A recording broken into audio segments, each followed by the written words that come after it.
शपथ घेतली, राष्ट्रीय अध्यक्ष म्हणून त्या विराजमान झालेत.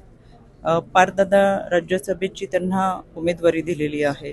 हे सगळं करत असताना आदरणीय दादांच्या कुटुंबासाठी आणि खऱ्या अर्थाने हे वारसदार आहेत यांच्यासाठी हे केलं जातंय. खरं तर दादा गेल्यानंतर त्यांची मानसिकता आपण समजू शकतो. एका माऊलीचं सगळ्यात मोठं दुःख पतिनिधनानंतर असतं, तरीसुद्धा धीरोदत्तपणे त्यांनी जनभावना लक्षात घेऊन समाजसेवेचा वारसा पुढे चालवण्यासाठी त्या खंबीरपणे आपलं दुःख बाजूला ठेवून उभ्या राहिल्या. प्रत्येक वेळेस त्या बोलण्याच्या मनस्थितीत असतील किंवा असू शकत नाही, हे आपण आपल्या कुटुंबामधूनही अनेक गोष्टी जवळून पाहिलेल्या असतात. याची जाणीव आपल्या सगळ्यांना आहे. मला एवढंच सांगायचं आहे की या गोष्टीचं आता कोणी राजकारण करू नये अशा या गोष्टींमध्ये.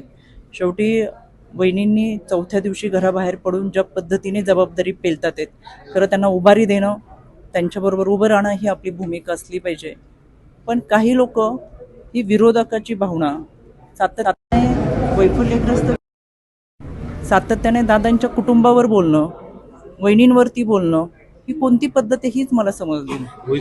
त्याच्यामुळे जे कोणी करत असतील त्यांनी समजून घ्यावं आणि हे असं राजकारण बंद करावं. संपूर्ण महाराष्ट्र पाहतोय, महाराष्ट्रातली जनता सुज्ञ आहे आणि या जनतेला जे काही चाललंय ते खूप चांगल्या पद्धतीने समजतं.